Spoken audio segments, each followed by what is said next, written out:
Discussions in this show are for entertainment and educational purposes only and should not be construed as specific recommendations or investment advice. Always consult with your investment professional before making important investment decisions. Securities offered through registered representatives of Cambridge Investment Research, Inc., a broker-dealer and member of FINRA and SIPC. Advisory services through Cambridge Investment Research Advisors, Inc., a registered investment advisor. Cambridge and neither SmartPro Financial nor Bridgeway Wealth are affiliated.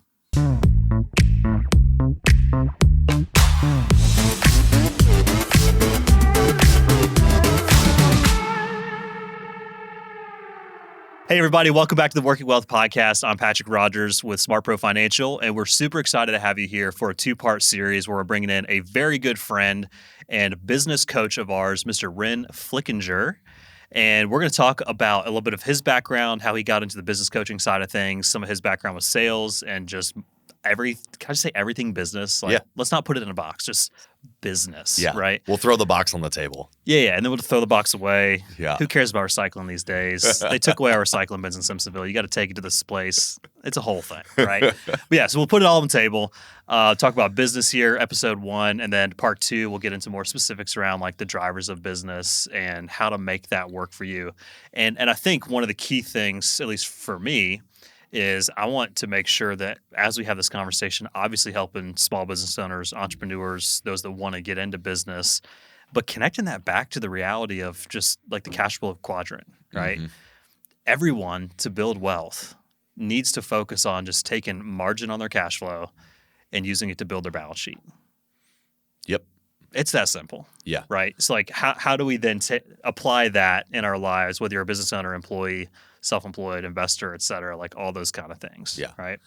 Well, I run my family like I run a business because at the end of the day, it is. So, yeah. Contracts, all those kind of things. We don't do that. Charge the kids. I guess our marriage license was the contract, so to speak. That's how everybody views it these days, right? Yeah, so. I guess. I think it was a little deeper than that for me, but yeah. Yeah. Gotcha. No, awesome. Well, I'm super excited to have you here, Ren. So we'll just kind of jump in, from here. Tell us a little bit about what you do today. Yep. Your background, maybe some deep, dark secrets you haven't shared before. If you want to, you don't have to. And we'll just go from there and talk about business. Yeah. My name is Ren, like the bird or Ren and Stimpy. Stimpy. What is Stimpy? Yeah. You like Ren and Stimpy, the cartoon? I never saw Ren and Stimpy? No. Oh my gosh. Let me educate you. 90s kid. Yeah. So my name's Ren. I own a business coaching practice up here in the upstate of South Carolina. I obviously serve all 50 states, but I live in the upstate of South Carolina. What I do every day is growing and scaling businesses. I take away the pain and the struggle, and I shorten the time frame that you have to sit in the suck, so to speak, when you're growing that business, whether it's people, profit, locations, other services that you're trying to grow and expand. What I do is the pains of going through 1, 2, 3 years of heartache going through those things, we can usually shrink down to a much smaller period and break through that ceiling a little bit faster. So that's what I do every day is I work with what I would call like mid-market businesses that like $5 to $50 million a year businesses, and I help them through the pains of growth. Awesome.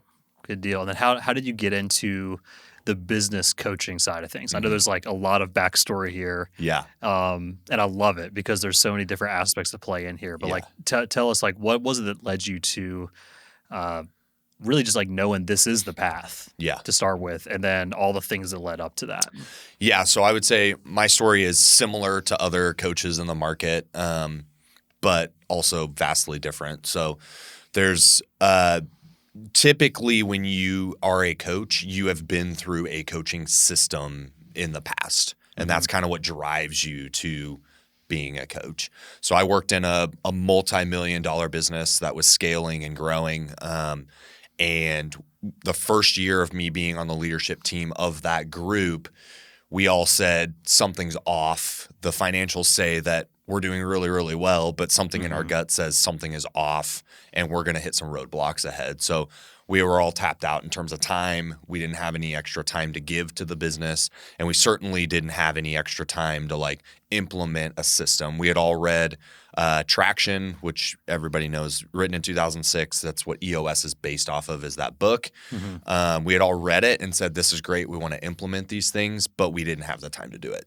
So we hired an implementer to come in, or a business coach to come in and help us implement those things into our business, so we didn't have to do that ourselves.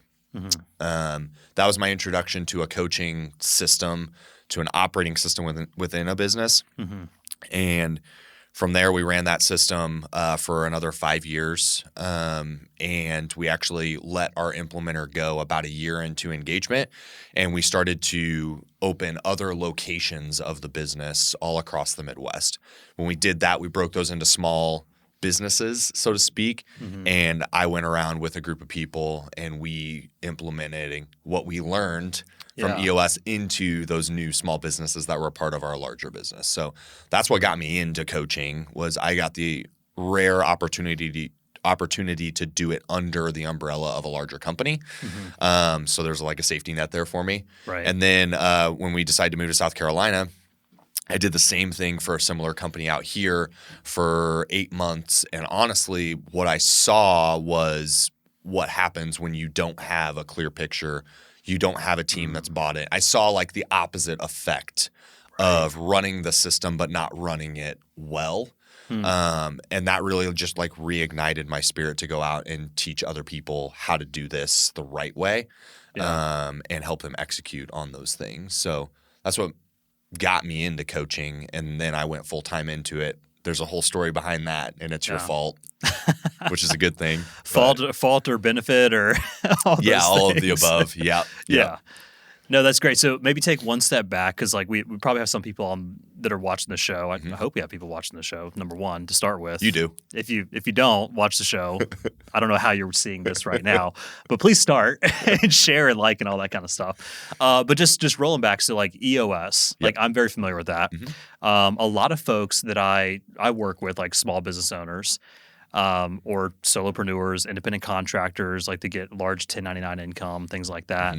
What I see a lot of times is people just don't have clarity. There's a lot of uncertainty when you're in a business, right? What is it? 95% of businesses fail in the first 5 years, especially restaurants, right? So don't get into restaurants for the most part. But most people that are out on their own, they move from an employee situation into like self-employed first, which is I now don't have a job, I own the job, right? So I'm doing all my job responsibilities and all the management responsibilities. And then they want to get to the point of business owner, which is now I own systems and processes, and I have other people doing the jobs, which allows me to get the benefit of the profit, and then ultimately become an investor. That's just the cash flow quadrant, right? Robert Kiyosaki, old OG kind of stuff, right? But what I found is like most small business owners, they don't have any systems or processes in place. But I'm going to throw an asterisk in there too, is like, they're just not defined. And to me, bring this back to EOS, most people don't have that clearly laid out, and EOS is a way to actually help clarify that, or at least the principles behind it. It's like EOS, let's talk about like what that is on a high level and how that actually helps businesses. So I think it's important to separate. So when we're using EOS in this language, we're using EOS as the term of some sort of entrepreneurial operating system. Right. So there is a brand called EOS, which is like a very specific operating system. So what we're talking about right now in this room is just some sort of an entrepreneurial operating system, not the branded version of it. We're talking about acetaminophen, not Tylenol. Like Kleenex it's or the tissue. generic. Exactly. So when we say that, to clarify for everybody. I think it's important to differentiate those two, because they are two different things that kind of feed into each other. But I would say, a lot of people have systems and processes defined in their business, but they don't have the business systemized or processed. And I think that's the important piece that's missing for a lot of businesses, because what happens is every business goes through like this early struggle piece. Mm-hmm. And I don't know if have you ever read Predictable Success? Have we talked about Predictable Success? No, we haven't. Okay. I'll add it to the list. There's a book. Y'all can go read it. It's called Predictable Success. So you're about to hear some principles from that. But ultimately, every business starts at like an early struggle where they're like, I don't know where I'm going to find people. I don't know if anybody's going to buy my services, like all this stuff. And most of the businesses that struggle within that first 5 years, they actually get to the next phase, which is like fun mode, which is like money's coming in. I'm saying yes to everything. I don't hang doors. I do siding, but I'll hang doors because I have the time and it's a customer and it's money that's coming in, and like you get to this fun mode. Yeah. That's where things start to fall off, and that's where my opinion is that's where most businesses fail, because you say yes to so many things, you don't have a system that you can actually go and scale that business, and ultimately every business is going to have to scale at some point, right, to grow. Scaling means you have to say no to some things too. So yeah, can we clarify that real quick? So we're saying every business. Yeah, to me, it's like to go from self-employed to business ownership, you have to be able to scale, because you can only lever your time as a self-employed person so much. Yeah. I've been through this myself, right? Where we've working on fixing a lot of this stuff with our business by bringing the right people in. But to actually get to the point of scalability and benefit more profit, help more people have more impact, influence, et cetera, that's where you shift from self-employed to business owner status. Yeah. Right? Yeah, and I would say most people that are business owners are still too involved in the business. They're still living the self-employed mentality. Right. Because most business owners are strong with a part of the business. Like they're really strong at marketing, or they're really strong at sales, or they're really strong at the production piece of it, or whatever it is, however your business is structured. But they stay in that part of the business for a long time as like the owner operator of the business. And it's like, to truly scale it and move the needle, what we have to do is we need to clearly define roles, and we need to work on getting you to be the vision and the strategy of the business, and work less on you being inside of work on it, not in it type of thing. That classic struggle of like, I need to have time to focus on working on my business to tell it where it's going to go. Yep. But I can't really have the time because I'm so involved in actually producing and doing the business. Yeah, that classic struggle. I know that all too well. Yeah. Okay. So with that, like the EOS, like generic, right? Just having an operating system for your entrepreneurial venture. Yes. Right. So like that is actually a set of tools, or like a toolkit to help you get more clarity on where we're going. Yes. Yeah, I would say it's throwing a bunch of tools on the table and saying these are the right ones that you need to use. So I'm a car guy. Yeah. So at the end of the day, it's like those tools are completely useless if you don't know what you're doing with them. Right. Right. And most people that come to me have read the book. I mean, you've read Traction. Yeah. Right? 80% of it. Okay. Well, Cliff Notes version. Because you get to a point where it's just like, I need someone to help me do this. I'm not going to have the time to do it, right? Like, how do I do all this? Yeah. So I think that's the key, is like you can go get – the tools are everywhere. They're published. They've been published for the last 20, 30 years. There's new tools that come out every single year. There's some industry leaders right now that come out with books every year that are very thought-provoking. Like, so your Simon Sinek's, like he's become like viral, and Patrick Lencioni, like some of those guys, but bringing new ideas to the table. But ultimately, like the tools are there. Right. And I'm not – if you're looking to hire a business coach, don't expect that they're going to reinvent the wheel for you. They're going to bring the tools that you have heard and seen and all of those things. Yeah. What good business coaches do is they teach you how to use those tools efficiently, and how to use a hammer, not to hammer everything, how to use a pliers, how to use a wrench, how to do all of these things at a high level so you know what you're doing. And a really good business coach will help you execute on those things and walk alongside you while you're doing those, and make sure you're doing the things that we're teaching you and that you say you're going to do. Right. Because ultimately, there's a lot of coaches out there that will teach you the things and then not see you for 3 months, and then you have no idea what you're doing, and you're paying money to not get any execution. You're paying money for the tools. You might as well just go read the book, I guess is what I'm trying to say. Yeah. So that's super interesting, because as you're talking about that, I'm seeing all the correlations with what we do in the financial planning space, right? So there's over 300,000 licensed advisors, right? Just means they have the securities licenses in place. Some people hold themselves out as advisors, but they only have life insurance licenses. But there's over 300,000 advisors in the U.S. right now. the financial advice that is right for you doesn't change. Yep. It doesn't.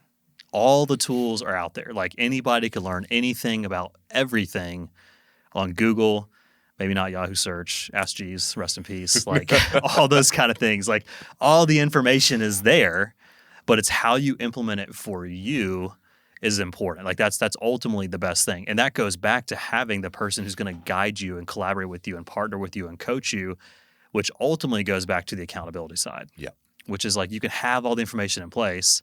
I tell clients all the time, hey, the only way to build lasting wealth is have margin in your life and use that margin to buy and own appreciating assets. Mm-hmm. That's how you build wealth. There's no secret to it. There's no secret. Yeah. I know at 31 where I stand. Yeah.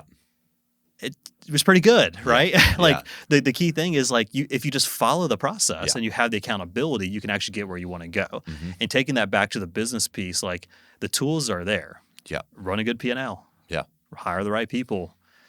Define your processes, like those kind of things, right? But it's the accountability, which I'll admit, right? Like that's why we hired you to help us. Yeah. Is sometimes you need someone to say, hey, like we need to put a deadline on this. Yeah. So you can actually prioritize this appropriately for your long-term benefit, for your success. Yeah. And that's where like the coach comes into play. Yeah, I for think me. a lot of that, and just an extra voice in the room to help you see things that you got. I mean, when I sit there and we work on sales stuff with you, it's like there are things that you guys say to me that ping me to have new ideas and new thoughts. And I know that that's happening on the adverse side of the table, which is like I know I'm seeing around corners that you guys didn't even know were there for your business, you know, while we build stuff together. So it's like sometimes it's just the value of having perspective in the room and perspective from somebody that's traveling to multiple businesses, seeing how things are operating. It's like this collaborative effort that comes into the room. But yeah, you're ultimately 100% right. There's no secret to what I do. If you're looking to hire a coach or you're looking to hire anybody to help you implement a system, don't look at the tools that they have, because those tools, I'll tell you, they're pretty universal. Yeah. Everybody talks. I can't tell you how every coach I know says right people, right seats, like that term. Right. Or they say you got to have your processes documented. You got to monitor your performance. You got to have a scorecard, whatever, data. Like there's all these terms that you dress it up into something else. But ultimately, we're all saying the same thing. You have to make sure you have good people. You have to make sure that you have good processes. You have to make sure you're monitoring your performance, whether that's P&L, data, scorecard, whatever that looks like. And you got to have purpose and strategy inside of your business. If you don't have those things, you need to have those things. You don't have a business, I would argue. And if you're not doing those things well, that's a whole nother conversation. But ultimately, like, there is no secret to what we do. Just like in your world, the advice does not change. The advice is 100% universal. How it's executed and the relationship that you have with a coach or the relationship that you have with an advisor, that's the part that you should be shopping for. Right. Ultimately. So. Well, that's interesting too. I'll take it back to that again. Like, we built most of our business through the Ramsey SmartVestor program, meaning we have a fundamental philosophical alignment with what Ramsey teaches.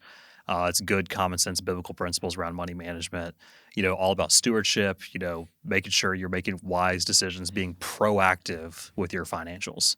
The baby steps that Dave has published for 30 years, so many people have a problem with them. Yeah. And I just tell people right up front, like, hey, like if you follow the baby steps to a T, you will be successful. Yeah. If you follow it step by step, you'll be okay. That's the right advice, right? Now, I know practically speaking for different clients, sometimes because of behavior, because of emotion, I was going to say like past circumstances, like scarring, those kind of things. Like, if you're going to be really hard set on one specific thing, like the $1,000 emergency fund, if I can still get you to make progress towards your goals with a $3,000 emergency fund while you're paying off debt, like I could care less. Keep $3,000 in your bank account and let's pay off debt. Like that's going to get you faster to your progress, but it's all about having someone who can see through the nuance, right? And actually figure out what that black swan is for your decision making, so we can actually get you motivated in the right direction. Yeah. And I'm curious from your side, because I know how we do this on the financial advice side of things. How does someone find the right coach? So like you work with mid-market, $5 to $50 million businesses. If someone's looking for someone to be that accountability partner, that coach, that extra perspective, objective third party, whatever you want to call it, the tool orchestrator, right? How does someone find that person? And what are the questions they should be asking as they're evaluating their own business to figure that out? Maybe like a step back, we talk about like just education of what the market looks like for coaches first. And then we talk about like how to find the right one. So what the market looks like is I always say that there's really like 3 types of coaches, specifically in the upstate, but I think this kind of is universal across the board. There's the pay-to-play model, the franchise model. You can go to Chick-fil-A, you can get the same thing across the entire U.S. over and over and over again, right? Same chicken sandwich no matter where you go, right? So there's the pay-to-play franchise model that exists. That's your EOSs, your scaling ups, your Pinnacle. All of those are essentially franchise style models, right? Nothing changes. The second type of coach that's out there is what I would call like industry specific. They started a business, they grew that business. Now they're going to teach other people in that sector how to do what they do. So Chris Breen, Academy, right? So the Academy is such a great example of that. Chris used our principles to create an amazing deck business in the upstate. Then he said, these are all the things that are missing from that system that are specific to deck builders. Like, how do we manage inventory? How do we manage this? And we don't teach those things because we are not an industry specific style of coaching firm. So what Chris did was he said, okay, I'm going to take all of these things that I learned and I'm going to take these things that are very specific to the deck industry and I'm going to go find other deck building companies nationwide and teach them how to bridge the gap. So there's like this industry specific coach. We have a ton of manufacturing in the upstate. There are a ton of manufacturing coaches that grew a manufacturing business and now they go teach other ones how to do that. Interesting. Okay. That's really great. But the problem with that is your manufacturing business had different struggle at different times than the one that you're looking at. So there's this, what I would say like universal approach that we're not actually seeing, around corners for that specific business. What we're doing is we're saying, this is what worked for me. Go do this. And it's like, well, that might not work for them. It would be like, if I tell you in a sales process, this is what you should say, well, that's what works for Ren because that's the person and the personality that I am. But there is not a lot of people on the other side of the fence that would go execute the way that I would. So like there's this industry specific standard. The third style of coach I would say is the one that I fall into, which is not industry specific, not tied to a specific brand. I usually tell people like I'm the DJ, I'm not the artist. The artist is all the books that you see out there. Those are the things that have been created. I take all of those things, we put them in a pot, we boil them down, and we say these are the simplest things to execute on that are going to get the highest return in the shortest period of time.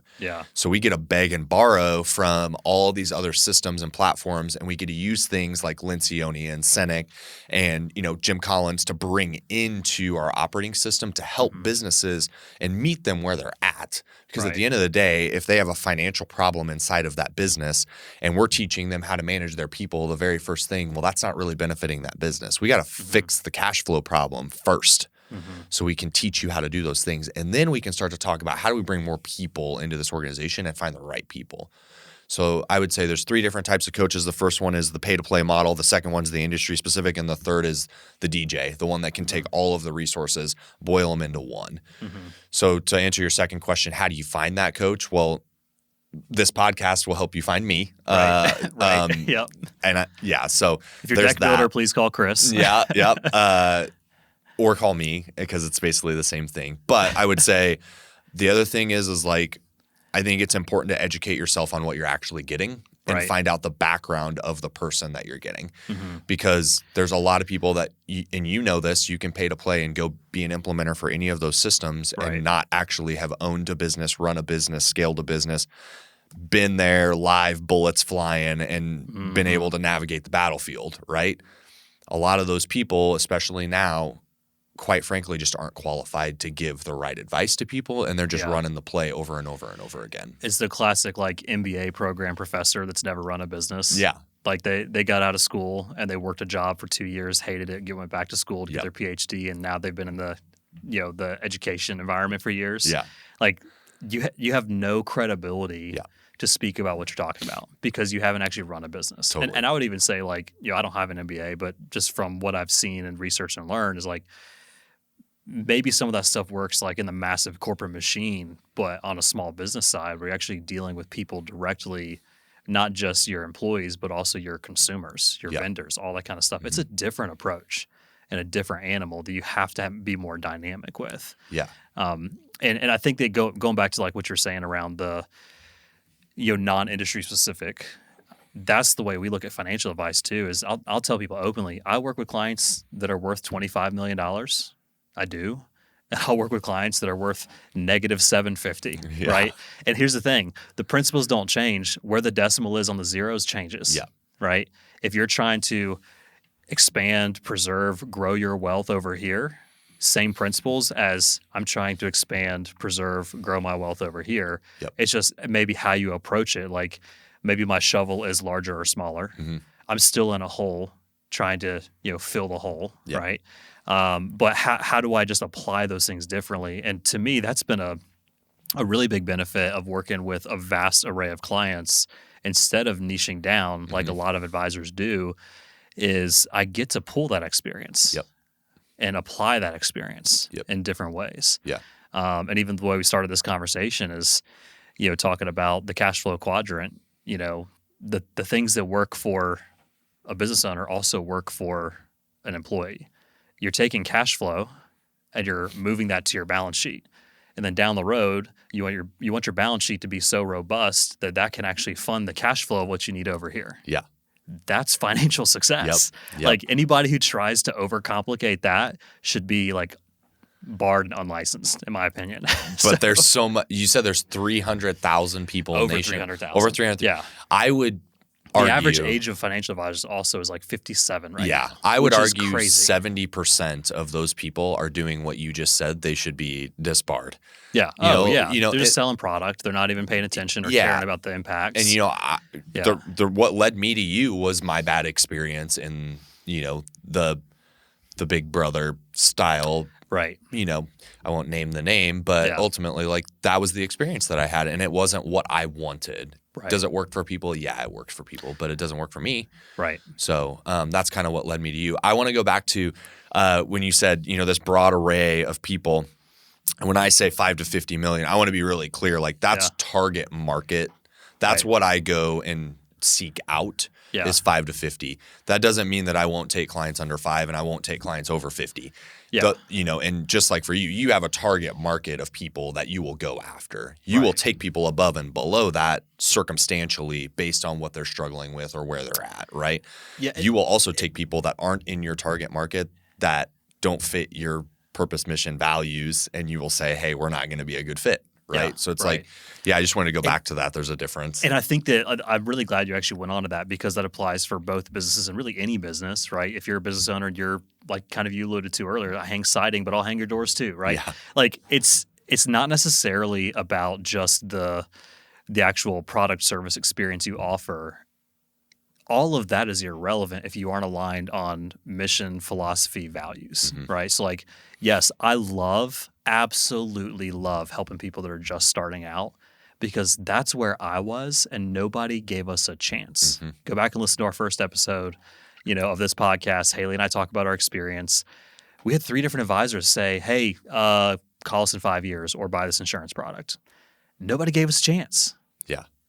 Now, we had $4,000 a month in discretionary income we could have started investing with or like saving for a house. Like we're doing okay, right? We just had our base jobs out of school, like doing pretty well, managed a budget, those kind of things, but nobody wanted to help us. I would kill to bring those clients on right now because, hey, we can get a plan in place and you can start investing and building wealth and you can actually be successful if you have the right mindset and we align on values. So same thing with the customer for any business is – I think that mission and that value approach has got to be first and foremost. And then if you decide industry specific or, I don't want to call it generalist because it's not that, but like wider array of experience and exposure, Yeah. right? Like the third type of coaching. My perspective, start with the values alignment is key. Mm-hmm. And I'm curious from your perspective, like what are the key values that you make sure you align with? In a business? Yeah. I would say a business, number one, you have to be willing to grow and be challenged. There's a lot of owners that are not ready to relinquish full control of the situation, and we're just not going to work out at the end of the day because you got to be willing to grow and challenge and try new things. I would also say you have to be willing to grow and scale your business. Like I'm not taking on the dead man walking, which is like I've made $1 million last year. I'm going to continue to make $1 million for the rest of my life. We're going to ride this thing out to the end, and I might pass it down to my son. I'll give you advice. I'll be your friend, and I might give you some value here and there. But at the end of the day, like what I do and how I do it is just not for those type of companies or for those type of owners. And then the last one, I say you have to be patiently committed to the process. This is, you can equate it to a weight loss journey. Eating broccoli today and going on a keto diet for a day is not going to yield you any results. Right. It's the people that are patiently committed to the same behaviors over and over and over again that are going to produce the same results. If you have good behaviors and you pump good behaviors in consistently, you're going to get consistent results. Right. So I would say like you have to be patiently committed to the process. I can't tell you how many times we get into an engagement, we get 90 days in and people start to regress and start to go back to what they know and what they're comfortable to. And I have to have that conversation of stop what you're doing. The whole purpose that we engaged in the beginning is to get you out of the everyday firefighter mode, and you're going back to that. You have to be committed to the process. The process will fix these problems that you came to me with, but if you're not committed to the process or you're haphazardly in and out of the process, honestly, guys, you're not going to be a fit for what I do because you're going to get haphazard results. And when that happens, that reflects on me. Right. I want to take everybody wants to find a scapegoat. Well, right? yeah. And I think like I want to help companies attain results that they've never seen before. The only way to do that is to help them do things that they've never done before. Can't remember who that is, if it's Abe Lincoln or Tom Jefferson. It's Ren Flickinger today. Yeah. So. If you want different results, you got to have different actions at the end of the day. So definition of insanity, doing the same thing over and over again, expecting different results. Yeah. I think all of these smart people have just recoined the phrases over and over again. Oh, and a lot of it just goes back to the Bible, right? Yeah, totally. It really does. So. Yeah, so I would say like those are the big three for me, what I look for in companies. And when I do a fit meeting with anybody, like we're bilaterally assessing if we're going to be a fit. Yeah. Because, a lot of coaches say this, but at the end of the day, we'll say no to just as many companies that we say yes to because we are what I would consider a very elite coaching firm. And we're going to take on good companies already. We're not going to take on the you're failing and I need a savior type of company. Like I said, I'll help you. I'll give you advice. I'll throw some value your way.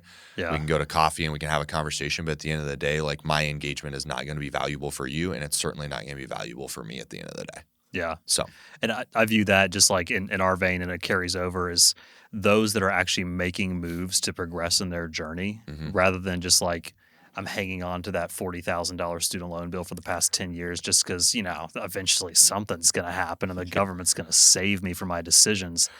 Yeah. Hey, sorry. That's really not a good fit because you're not being proactive for your future, right? Same kind of things like, I'm really not willing to fire this person because they've been here a long time and we don't want to ruffle feathers. Like, if you're actually trying to have like an abundance mindset and grow and expand and achieve unattainable results you've never gotten before, you're going to have to make those decisions to improve yourself. Yeah.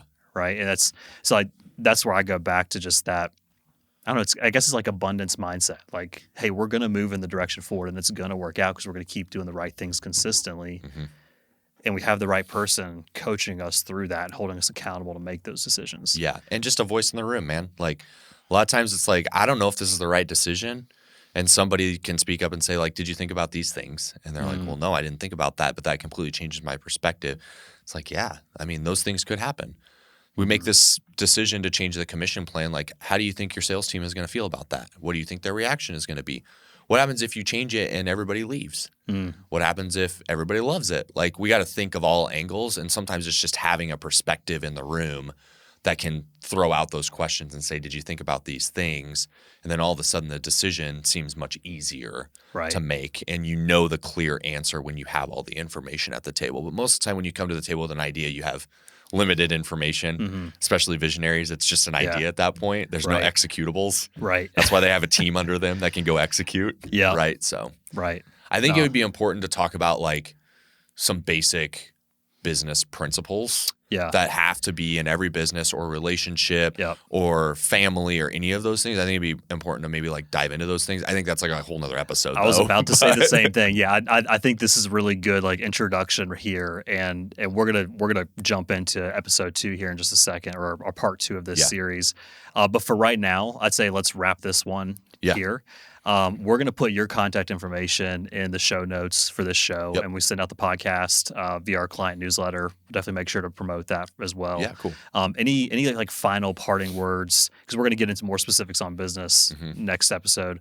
Any other final parting words you have just based on what we talked about so far for people? I would say if you've thought about coaching in the past, number one, the best players want to be coached. And that's 100% true. The companies that I work with that are growing and scaling, they thrive for the engagement of having somebody in the room. So I'd say number one, that. Number two, if you've even thought about coaching, you've read the books or anything like that, and you own a business, just have a conversation with somebody. You can have a conversation with me about coaching. You can have a conversation with any other coaches that are out there.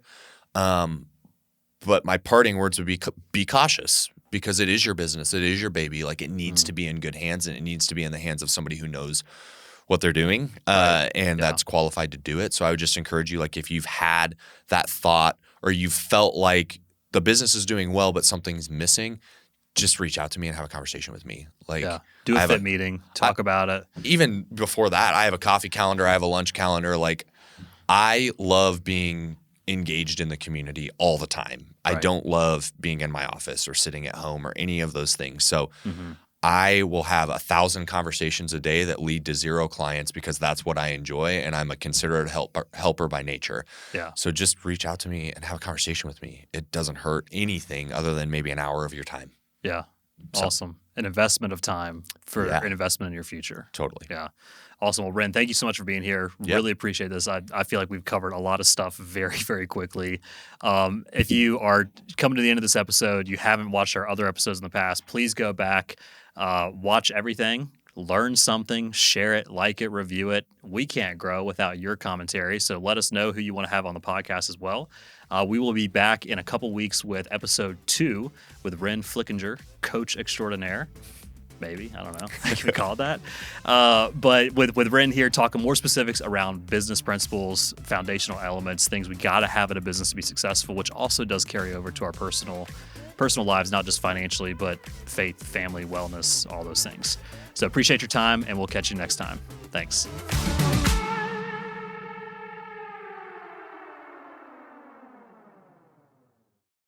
Discussions in this show are for entertainment and educational purposes only and should not be construed as specific recommendations or investment advice.